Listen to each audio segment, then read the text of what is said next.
Selamat pagi kepada semua jemaat Tuhan. Terima kasih Pastor Eddie untuk menjemput saya berkhotbah di pagi ini. Terima kasih kamu mengizinkan saya berkhotbah juga.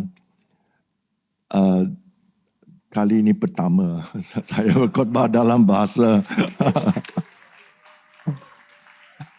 Harap kamu izinkan saya jika saya rujukkan kepada nota-nota saya. Okey, hari ini khotbah kita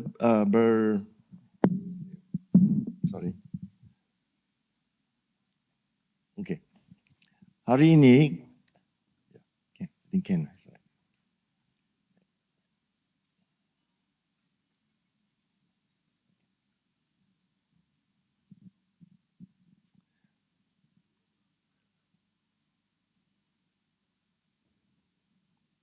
Hari ini tajuk kita ialah misi adalah gaya hidup. Dan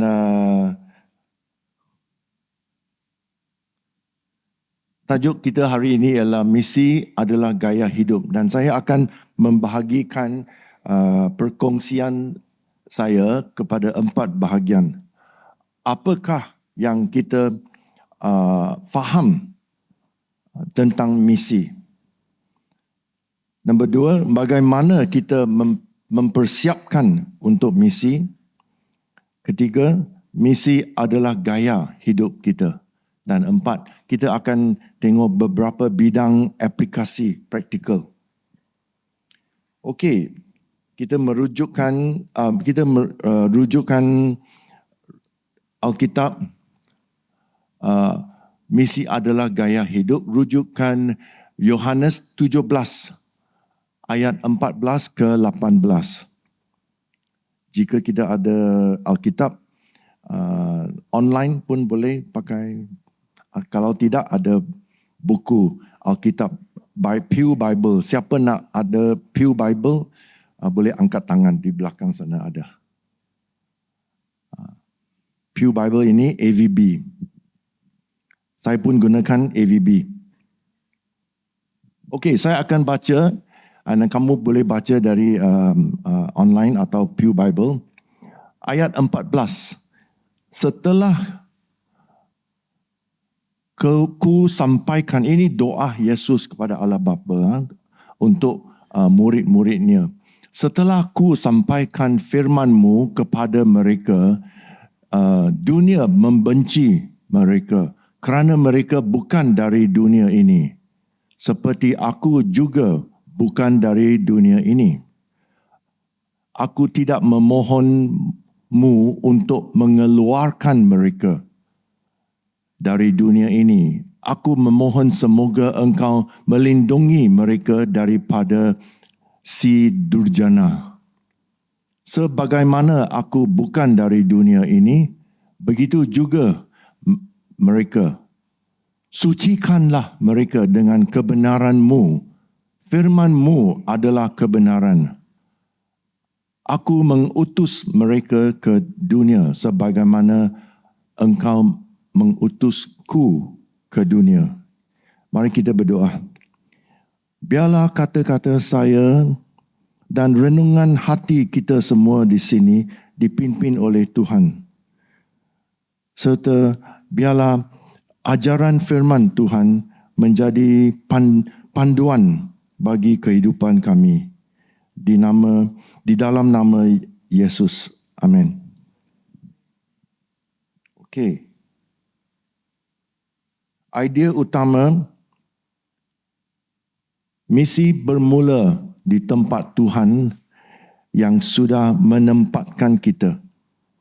Misi adalah cara kita hidup setiap hari. Apa yang kita faham tentang misi? Okey, bahagian 1. Apa yang kita faham tentang misi? Ladang. Mana ladang misi? Misi bermula di tempat kita berada sekarang. Bukan saja jauh-jauh. Bersama orang yang kita jumpa setiap hari.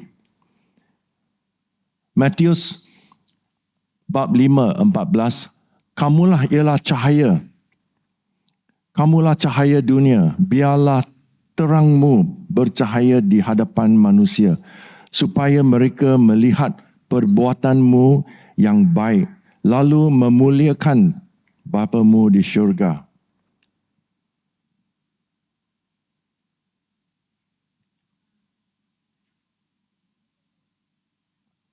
Amanat agung, mengikut amanat agung, semua kita dipanggil untuk bermisi. Siapa yang dipanggil? Semua dipanggil. Apakah misi itu? Misi itu ialah untuk menjadikan semua bangsa murid Kristian. Amanat agung mengajar kita berkongsi Injil dan membawa orang mengenal Kristus dan membimbing mereka supaya mereka menjadi murid Tuhan. Inilah perintah kepada semua orang, semua yang percaya Yesus, bukan saja kepada pemimpin gereja atau pastor-pastor. Di manakah ladang misi? Sekarang soalannya ialah di mana ladang misi? Minggu lalu Pastor Tom berkhotbah dan berkongsi dengan kita. Dia dipanggil untuk bermisi di tempat jauh. Ya, kadang-kala Tuhan memanggil kita untuk bermisi di tempat yang jauh. Untuk bermisi dengan orang yang berbudaya lain, orang yang berbahasa lain, orang yang berkaum lain. Ada. Tetapi kebanyakan masa, ladang misi kita bermula di tempat yang kita berada sekarang. Jangan kata, misi ialah pergi ke Cambodia saja, misi pergi ke Vietnam, pergi ke Laos. Misi bermula di Malaysia, di tempat yang kita berada sekarang. Misi bermula dengan bila kita jumpa orang setiap hari di tempat kerja, di sekolah. Ramai dari kamu masih berada di sekolah. So misi bermula di tempat sekolah. Lingkungan sosial kita, community kita, jiran-jiran kita. Di sekolah kita pun bertugas sebagai missionary lah. In a way lah, missionary. Bila rakan kamu tahu kamu ialah orang Kristian, mereka tengok kamu, bukan? Kamu buat jahat, dia kata, ayah, orang Kristian pun buat jahat. Jika kamu buat sikit berbohong, itu tidak betul lah. So setiap kali kita mesti jaga kelakuan kita. Sebab kita saksian untuk Kristus, biar ambassador for Christ. Saksian untuk Kristus, kita ada bertugas, ada responsibility.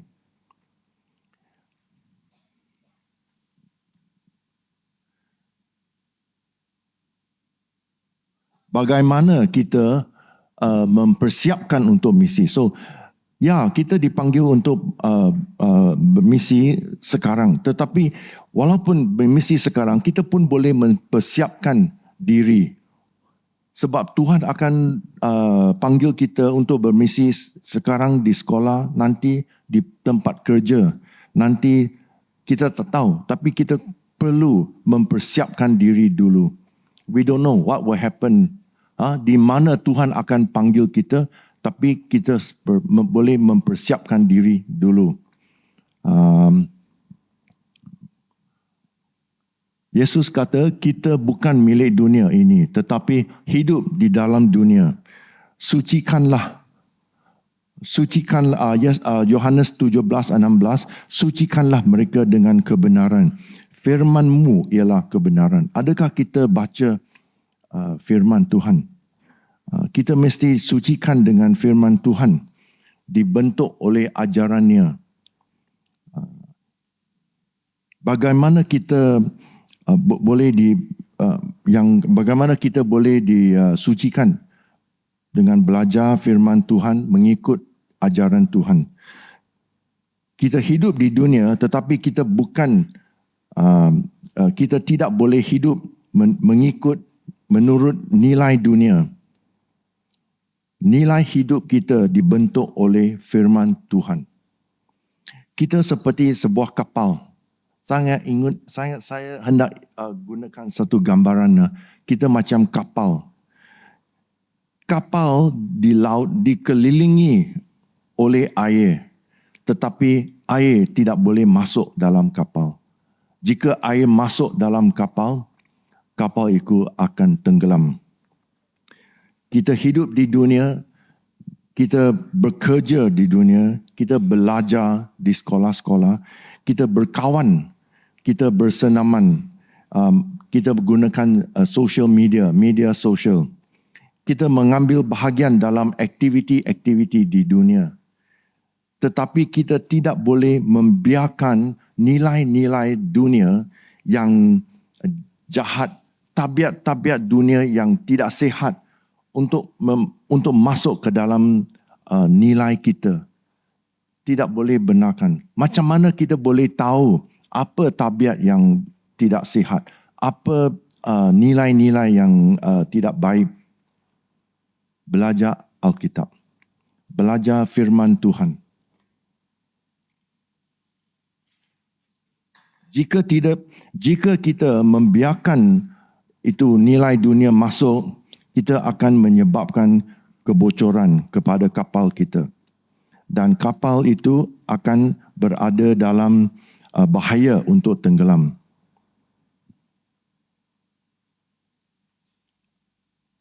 Apabila jika kita sentiasa dekat dengan Tuhan dan umat-umatnya, that means ikut dalam gereja, ada umat Kristian mengikut, ada kawan rapat di gereja dan belajar Alkitab, kapal kita tidak mudah dibocorkan. Okey.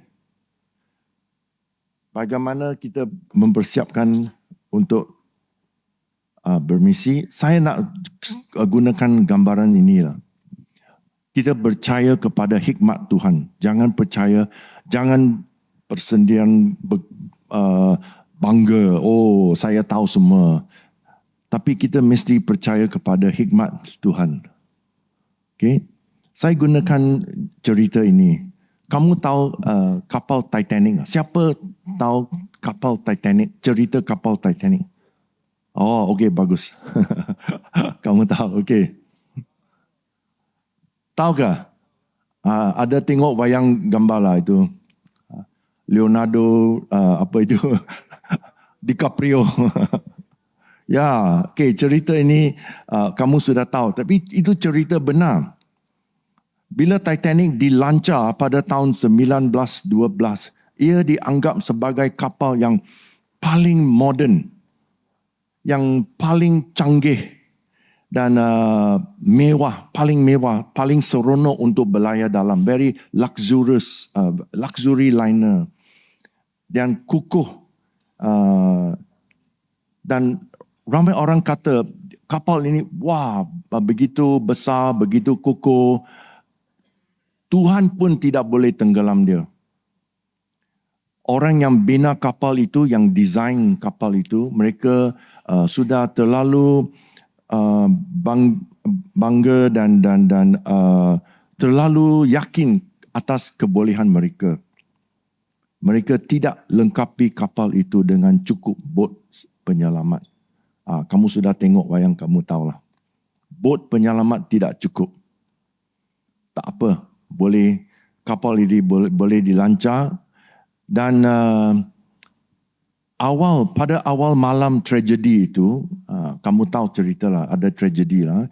Pada awal malam tragedi itu, ada kapal yang lain sudah buat bagi amaran. Kami lihat ada bongkar ais atau iceberg, bongkar ais atau gunung ais yang besar, iceberg. Mereka sudah jumpa, amaran bahaya di sini. Tapi Titanic abaikan amaran itu. Titanic terus berlayar kepada tempat yang mereka sudah buat amaran pada malam 14 hari bulan April 1912, Titanic langgar dengan gunung ais itu dan dia tenggelam. Lebih 1,500 orang mati lemas. Itu adalah satu tragedi kapal yang paling besar, I think, di sejarah dunia. Okay. Bagi kamu yang sudah tamat sekolah, sudah lulus, dapat ijazah dari sekolah SPM, A-level, ijazah university, jangan jadi seperti bot Titanic. Sudah dapat ijazah, sudah dapat naik pangkat di tempat pekerjaan. Wah, bos suka kamu. Sudah dapat naik gaji. Bos selalu kata you pandai-pandai. Jangan jadi seperti bot Titanic. Mesti ingatkan, kita mesti percaya kepada hikmat Tuhan, mesti rendah hati dan berdoa. Okey? Kalau tidak, tengok kehidupan kita boleh bocor. Titanic, kapal yang sangat cantik, sangat canggih, boleh menjadi bila dia tenggelam 60 tahun lalu mereka jumpa kapal ini, Titanic, di bawah laut. Sedih bukan? Kita mesti jaga supaya kehidupan kita pun tidak menjadi begitu. Bila kita muda, ada banyak potensi untuk kita buat apa-apa. Tetapi kalau kita bagi itu nilai-nilai dunia yang tidak baik masuk, kehidupan kita pun boleh bocor. Mesti jaga. Okey. Nombor A, masih dalam bahagian 2, pensiapkan part B. Sorry, saya buat macam ini. Kita perlu dipimpin oleh firman Tuhan. Yohanes 17:17, sucikanlah mereka dengan kebenaran. Firman-Mu ialah kebenaran. Tetapi bagaimana firman Tuhan boleh membentuk hidup kita jika kita jarang membaca Alkitab? Betulkah? Ya, kita kata nilai, kita mesti ambil nilai dari firman Tuhan. Tapi tak baca Alkitab. Macam mana boleh? Berapa kali kita membaca firman Tuhan? Berapa kali kita membaca Alkitab? Setiap hari, saya kata ini membaca Alkitab secara persendirian. Tiap-tiap hari, seminggu sekali, atau bila kita suka saja, atau bila ada masalah. Membaca Alkitab di gereja tidak kira. Ini tak boleh kira. Ini membaca secara sendirian di rumah atau di mana yang kamu pilihlah. Berapa kali membaca Alkitab sekali sendiri dan berenung atas ajarannya. Ramai orang kata tak payah ikut Alkitab lah. Kita ikut suara dalam. Kita ada conscience. Apa itu? Nurani. Nurani. Kita semua ada conscience. Tetapi suara hati kita boleh dipengaruhi oleh dunia lah. Firman Tuhan ialah satu kompas yang pasti dan tidak gagal menunjukkan arah yang betul kepada kita. Jika kita saya ada kompas di dalam otak saya ada nurani, conscience. Tetapi kompas selalu tunjuk ke utara, bukan? You pakai satu magnet dekat dia, kompas pun sengit-sengit ready. Sangat senang untuk dipengaruhi oleh nilai-nilai dunia. Kita mesti baca surat khabar, kita mesti baca surat, tonton sedikit berita televisyen, berita di internet. Sebab kita kapal dikelilingi oleh air, kita ada kapal di laut, kita mesti tahu apa sudah jadi di laut sana. Bukan? Tetapi kita mesti balance dia dengan belajar Alkitab. Kalau tidak, tanpa sedar, kita terlalu bergantung kepada cara dunia. Cara dunia untuk memimpin hidup kita. Dan akan membawa kita ke tempat yang salah. Cuba bayangkan jika kamu ada, kita selalu gunakan GPS, bukan Google atau Waze. Siapa yang suka gunakan Google Map? Siapa yang suka gunakan Waze? Wah, kamu yang tidak gunakan Waze, mau pandai. Okey. Gambarkanlah, bayangkan jika you ada satu temu janji yang sangat penting. Wah, you mesti pergi jumpa bos di tempat ini, dan kamu pergi. Dan Waze kamu bocor hari itu. Macam mana? Kita terlalu bergantung kepada pimpinan dunia. So, jangan terlalu. Tengok ini, satu cerita benar lagi. Pelancong di Hawaii, dia mengikut GPS dia. Hari itu GPS dia bocor. Dia pandu kereta terus masuk laut. Ini cerita betul dari berita tahun 2023. Pelancong di Hawaii, dia pandu kereta, dia masuk laut.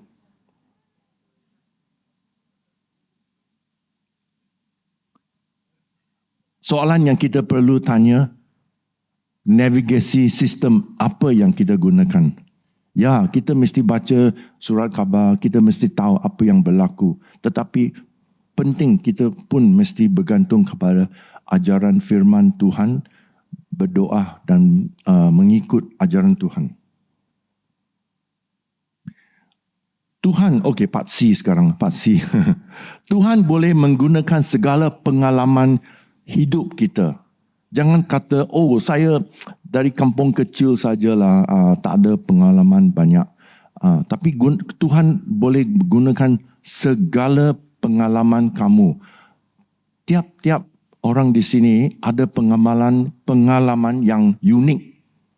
Dan pengalaman unik kamu boleh digunakan untuk bermisi. Satu misi yang unik. Yang apa unik? Satu unik, you tahu lah. Okay. Unik. Tiada orang lain yang sama dengan kamu. Pengalaman unik itu penting. Jangan kata, ini tak gunalah. Tak tahu. Tahun depan atau 10 tahun depan, Tuhan boleh gunakan itu. Tengok, saya suka baca kehidupan Rasul Paulus. Tengok bagaimana Tuhan menggunakan Rasul Paulus untuk menginjilkan kepada dunianya. Rasul Paulus ialah seorang yang berpelajaran sangat tinggi. Sangat-sangat tinggi. Dia pandai, dia faham bahasa Ibrani. Dia seorang Ibrani, Hebrew, dia seorang Ibrani. Okay? Dia belajar Ibrani. Dia pandai, faham hukum Musa, the law of Moses. Dia pandai, memang pandai faham semua dalam perjanjian lama. Dia pandai, dia faham bahasa Yunani dan semua falsafah Yunani. Sebab dia lahir di Tarsus. Tarsus ialah sebuah negeri yang kelebihan penghuni mereka semua orang Yunani. Dia faham falsafah dan bahasa Yunani. Dan dia faham undang-undang Rom. Kerana dia seorang warga negara Rom, bukan? Dia pandai gunakan semua pengalamannya. Dipimpin oleh Roh Kudus. Paulus menggunakan semua pengalamannya untuk menyebarkan Injil, the Gospel. Dan apabila dituduh yang secara tidak adil oleh orang Yahudi, dia menggunakan haknya sebagai warga negara Rom untuk appeal to Caesar. Dia membuat rayuan kepada Caesar, Raja Rom. Lalu dia mendapat peluang untuk pergi ke Rom secara percuma, tidak bayar, because dia dibawa oleh itu askar-askar Rom, dan dia pergi ke ibu kota Rom secara percuma. Dia tak payah bayar apa.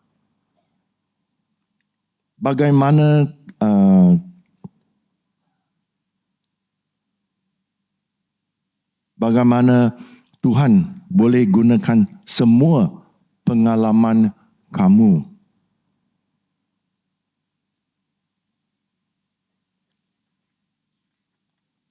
Okey, part D. Part D. Yang penting, jangan berjalan seorang diri. Jangan kata, saya seorang diri, tak payah sertai gereja, tak payah sertai cell group. Saya seorang diri. Saya baca Alkitab, boleh ya, sudah boleh. Adakah kamu mempunyai gereja yang anda sertai? Jika kamu menyertai sebuah gereja, anda ada pastor untuk menyokong kamu membuat ajaran. Kamu ada pemimpin gereja penolong. Kamu boleh campur kelas kelas Alkitab, Bible camp untuk belajar lagi.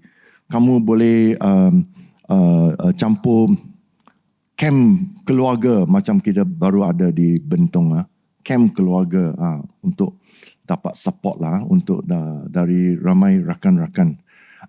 Adakah kamu mempunyai kumpulan sel untuk bersekutu dengan sesama cell group? GUMC ialah terkenal untuk cell group. Cell group penting. Jika anda ada cell group,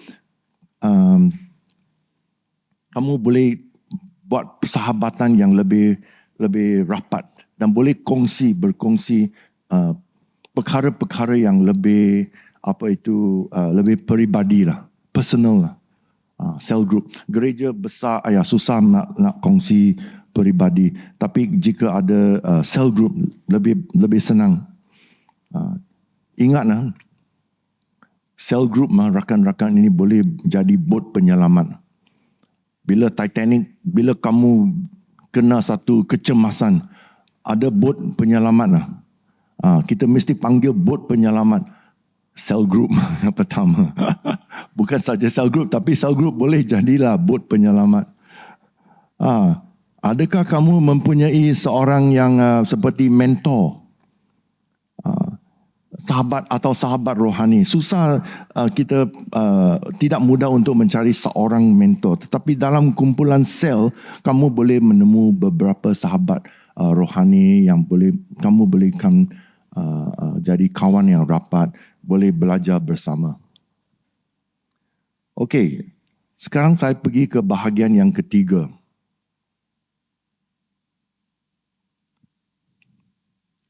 Kita diutus ke dalam dunia hidup dengan gaya misi, hidup dengan gaya hidup yang bermisi. Okey, tadi kita sudah baca Yohanes 17:18. Sebagaimana engkau telah mengutusku ke dalam dunia, demikian juga aku telah mengutus mereka ke dalam dunia. Yesus tidak membawa kita keluar dari dunia. Yesus mengutus kita ke dalam dunia. Misi adalah gaya hidup kita. Kadang-kadang kita bermisi di rumah. Jika ada keluarga atau saudara yang belum lagi percaya, belum lagi tahu Yesus Kristus, itu tempat kita bermisi di rumah, di tempat kerja. Ada beberapa rakan kerja, dia belum jadi Kristian, dia tengok bagaimana kamu buat kerja. Orang ini selalu lewat datang kerja, selalu tidak buat kerja dengan baik, lagi teruk, tidak jujur. Macam mana boleh buat Kristian macam ini? Tak maulah. Tetapi jika mereka tengok, wah ini orang, dia kata dia Kristian, dia selalu buat kerja dengan bersungguh-sungguh, dengan baik. Dia selalu jujur. Dia tidak campur kita pergi minum air keras, tidak campur kita buat itu jahat punya. Dari mereka, bukan semua orang akan mau ikut you lah, tapi ada dari mereka yang kata, ayah, saya pun mau mencari satu nilai yang bagus, satu harapan yang bagus. Orang ini dia ada satu yang berbeza lah. Saya mau tanya dia, apa yang beza dalam hatinya? Then ada peluang untuk bermisi. Okey. Misi bukan selalu berkhotbah di pentas lah. Bukan selalu macam di pentas ni. Berkhotbah. Bukan selalu macam ini. Walaupun boleh, tapi bukan. Bukan selalu ada program yang besar. Christmas dinner, okey. Apa itu? Easter. Bukan selalu. Ya, boleh, tapi bukan selalu. Bukan selalu secara acara khas. Tetapi selalunya, kebanyakannya misi melibatkan cara hidup kita. Hidupan yang dengan setia, yang menunjuk kasih kepada sesiapa yang kita dekat sana. Bekerja dengan jujur. Hadir bila kita diperlukan. When your friend is in need, panggil, ayo, saya hari ini kecewa, sangat sedih. Bolehkah kita berbual sedikit? Pergi minum kopi apa-apa. You boleh ruangkan masa untuk dia kah? Itu pun misi lah. Bagi ramai orang, kehidupan kita mungkin satu-satu Alkitab yang mereka akan lihat dan baca. Saya nak emphasize ini ya. Untuk ramai orang, dia tidak mau pergi ke gereja. Dia tidak mau baca Alkitab. Tapi dia tengok macam mana kehidupan kamu. Kehidupan kamu ialah Alkitab yang dia akan baca. Some of you, the way you live is the only Bible that they will read. Faham? The only Bible that they will read. Kehidupan kamu adalah satu-satu Alkitab yang mereka baca sahaja. Mereka tak mau pergi, jangan cakap dengan saya apa Yesus lah, gereja lah, tak maulah. Tapi dia tengok, kalau dia impress dengan kehidupan kamu, dia akan kata, orang ini berbeza. Saya nak tahu apa yang buat dia berbeza. Okay. Saya nak kongsi sekarang lagi satu cerita yang benar. Okey, cerita benar ini. Ini seorang peguam di DUMC yang saya tahu lah, yang saya kenal. Dia ibu tunggal. Dia ibu tunggal dan ada 2 orang anak. Suaminya sudah meninggal lebih 15 tahun dahulu. Dia bekerja sebagai seorang peguam tiap hari, Isnin sampai Jumaat, dan hari yang tertentu hujung minggu pada hari Ahad dia pergi ke kampung orang asli dan melayan di sana dengan sel group dia, bukan seorang sajalah, dengan sel group. Dan jika diperlu, dia akan memberi nasihat undang-undang percuma untuk orangnya tentang hak tanah, selalu dengan hak tanah. Okay.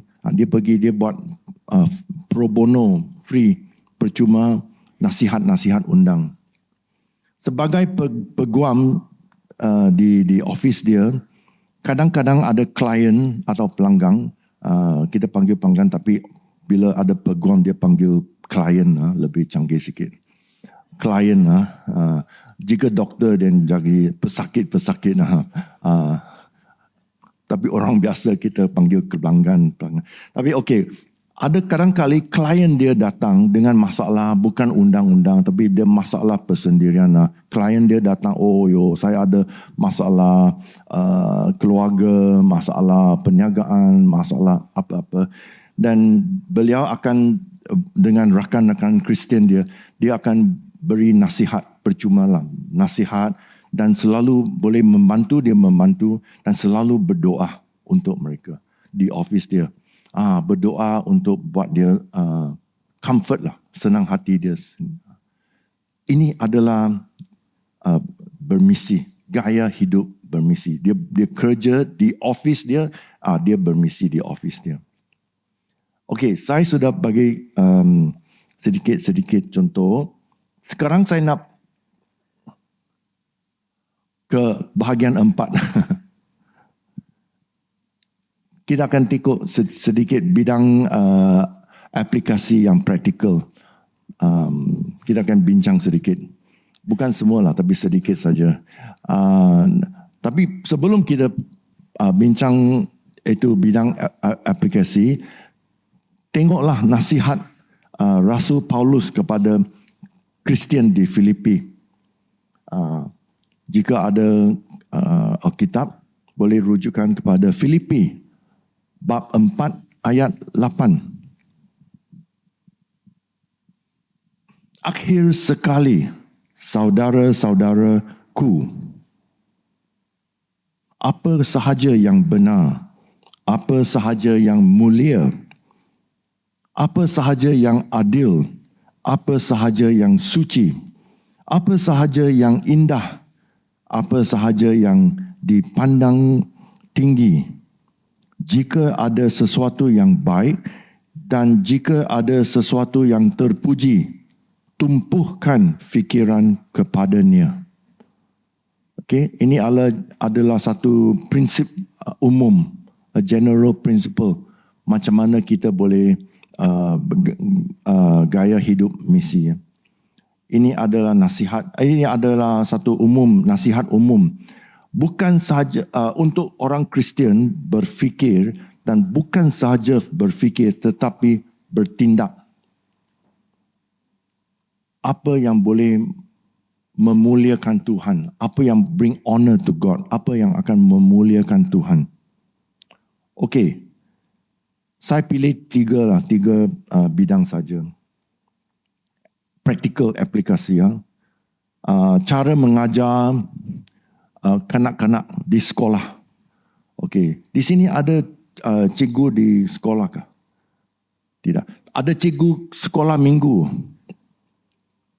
Oh, sekolah minggu berada di belakang sana. Roger, ya, terima kasih. Okey, ada. Okey. Jika kita seorang guru seperti seorang guru di sekolah minggu, cara kita mendidik, melayani kanak-kanak boleh memberi kesan yang sangat besar. Itu betul. Sebab bila kita kecil, kita tengok guru itu, apa yang guru kata, itu kita percaya betul-betul. Dan boleh ingat sampai kita besar dan tua pun. Okay. Kita ada beri kesan yang sangat besar kepada hidupan dan fikiran mereka.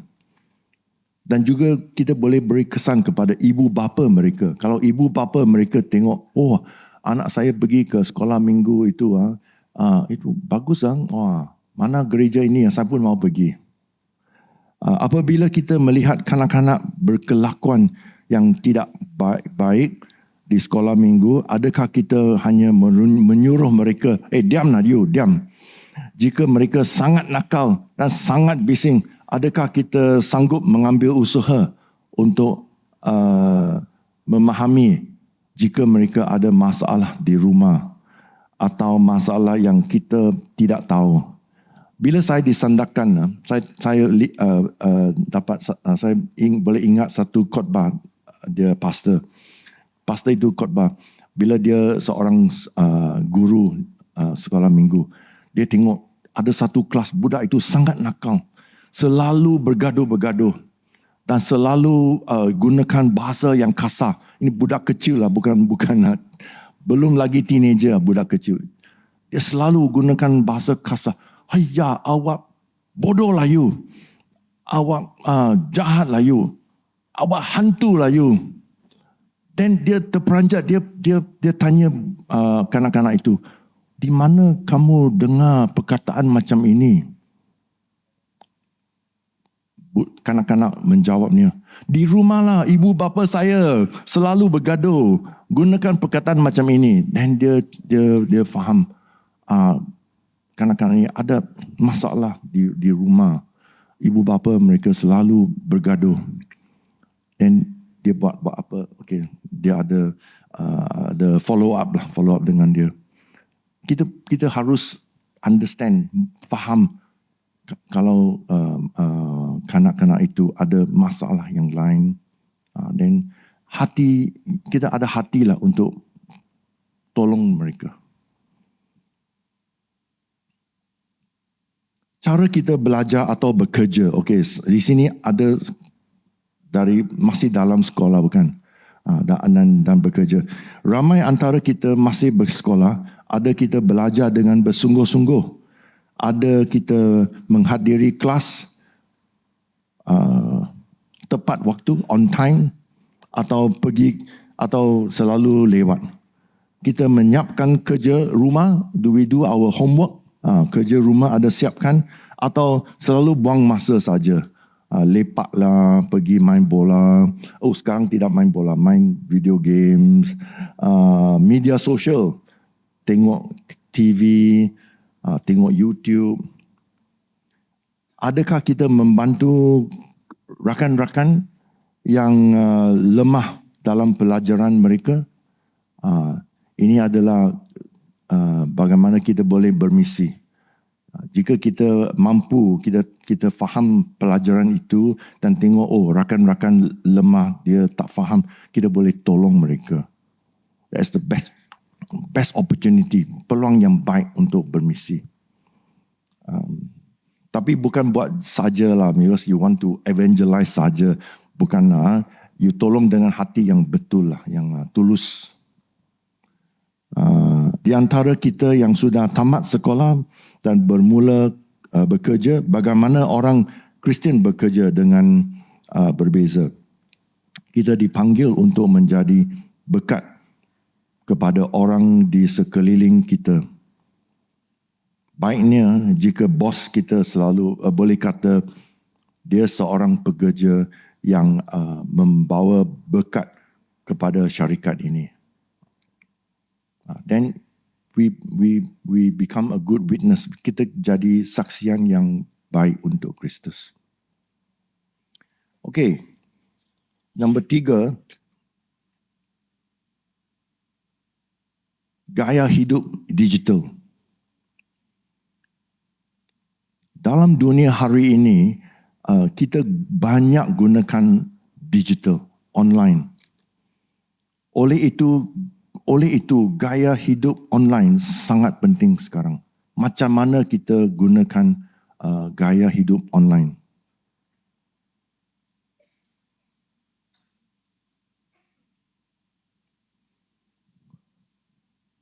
Penting. Apa yang kita katakan online?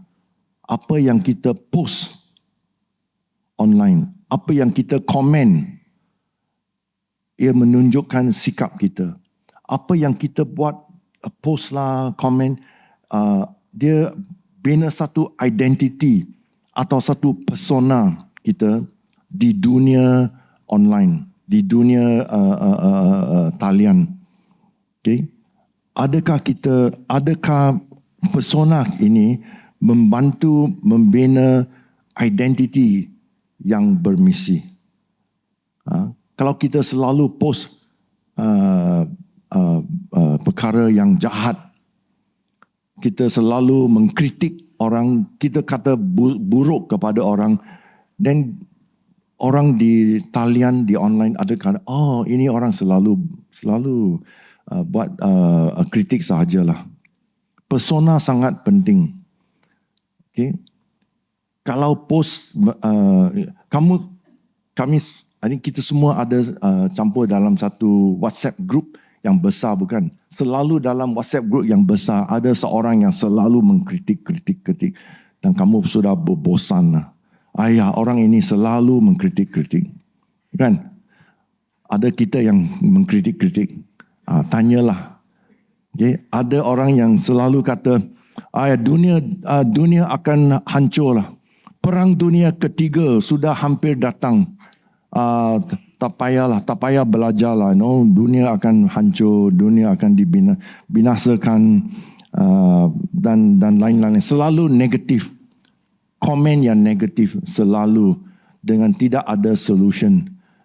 Adakah kita macam itu? Atau kita yang selalu post satu yang positif, ada solution, ada jawab untuk persoalan ini.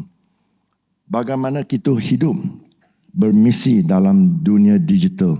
Sebelum kita post atau forward, tanyakan, adakah ia benar? Selalu I dapat kawan dia post, dia kata, ini ada berita yang sangat buruk, tapi saya tak tahulah benar ke tidak. Awak boleh cek. Kenapa you mau saya cek? You yang post, you cek lah.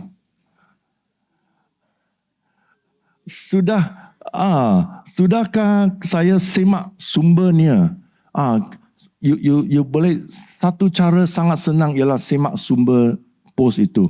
Kalau post itu datang dari tak tahu apa ini ya. Okeylah, jangan forward lah, jangan post lah. You boleh tengok. Kalau dari sumber yang boleh dipercayai, okeylah. Tetapi sebelum post, tanya, adakah berita ini membantukah? Ada gunakah? Atau hanya gosip saja? Kalau gosip saja ini buang masa, berita yang tak berguna, saya nasihatkan jangan post lah. Tak guna punya. Adakah ia membawa galakan atau menimbulkan kelakuan yang konflik? Banyak post sekarang menimbulkan rasa perasaan yang takut. Dia mau menakutkan awak. Wah, ini sudah. And selalunya post itu ada sikit faktor yang benar, tapi sikit campur dengan faktor yang tidak benar. Itu post yang sangat berbahaya.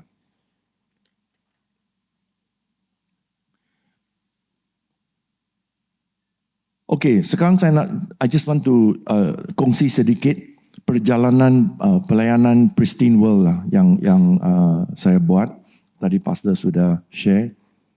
Pristine World yang saya buat untuk bermisi kepada sekolah minggu.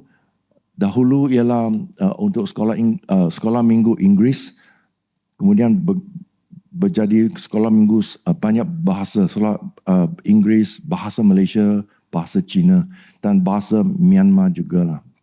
20 tahun lalu bila saya start,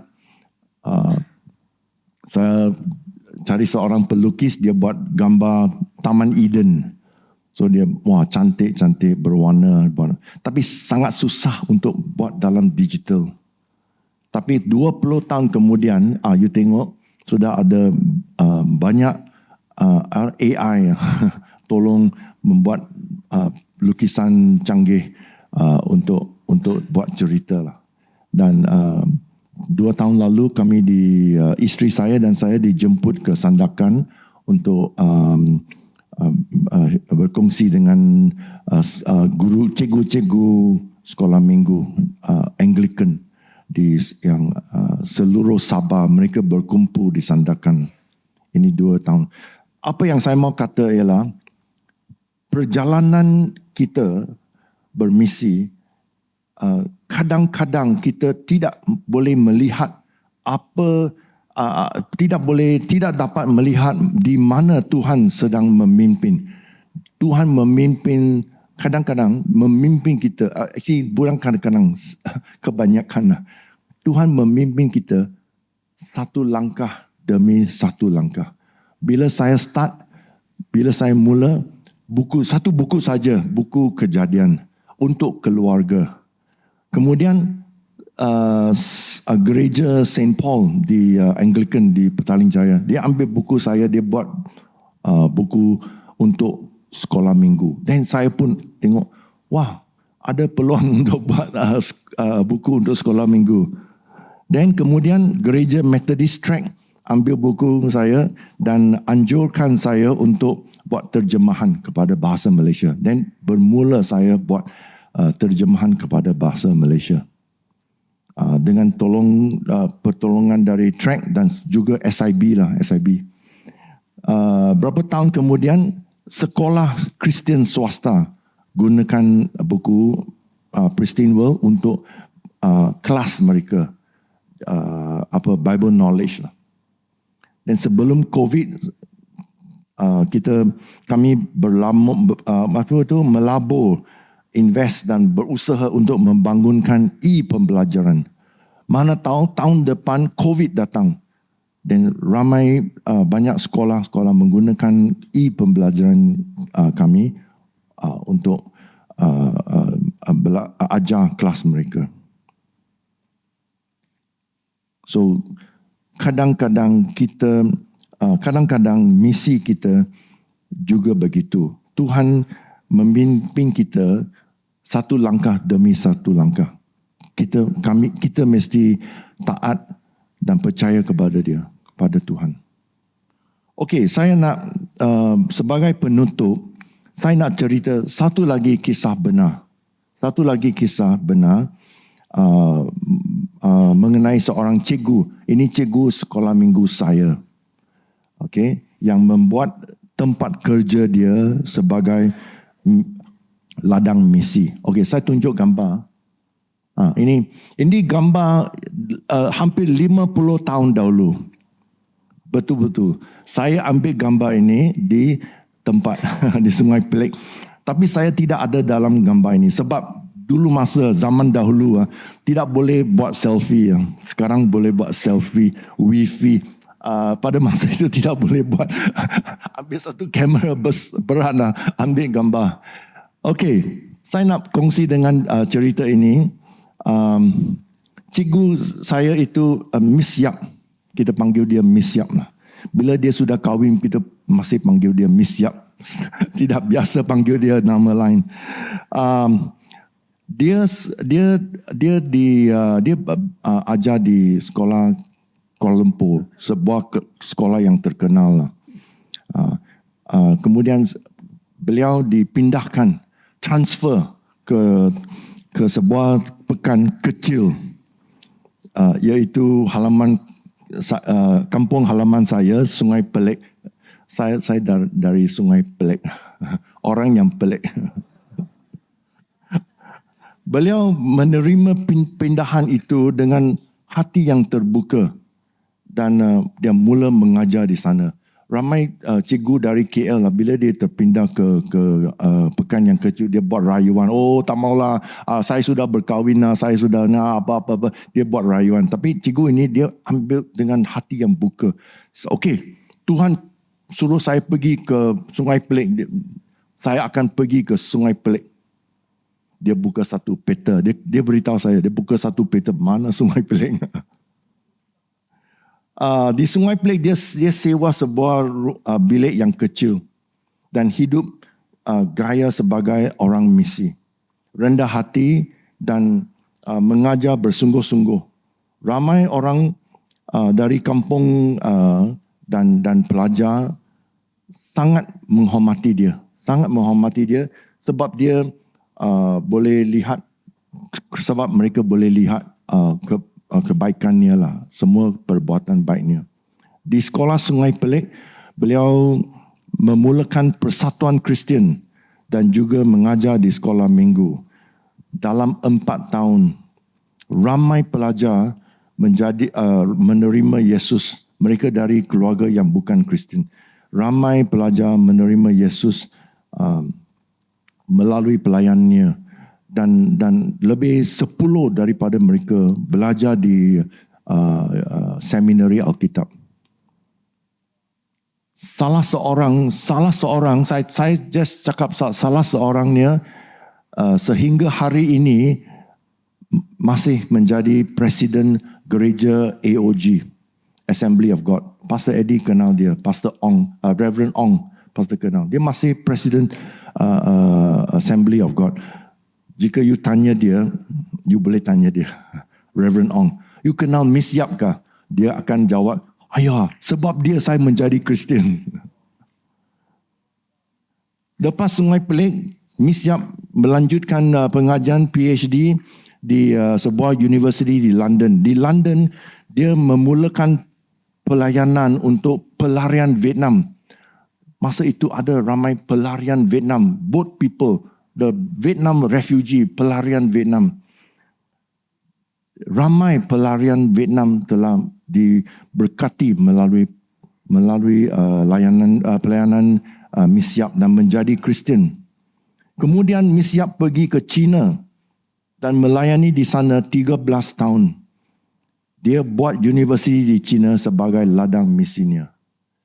Bila dia bersara, dia balik Malaysia dan China sudah buka satu universiti di Nilai. Kenal lah, Xiamen University. So dia kata sekarang ladang misi saya di Nilai. Antara itu pelajar antarabangsa, international student dari China. Dan dia dengan suami dia lah, mereka membawa ramai pelajar China mengenai Kristus dan menjadi Kristian. Malangnya, bekas guru sekolah minggu saya meninggal dunia 2 tahun lalu lah, sakit jantung. Tetapi sehingga hari ini, legasi pelayanannya masih terus hidup dalam kehidupan dan pelayanan para pelajarnya. Ini ada satu contoh kita buat gaya hidup bermisi, ladang misi di tempat kerja kita, di tempat kita tinggal. Okey, so sebagai penutup, idea utama, amanat agung memanggil kita semua orang Kristian untuk menjadi saksi Kristus. Misi adalah cara saya hidup setiap hari. Misi bermula di tempat Tuhan menempatkan kita.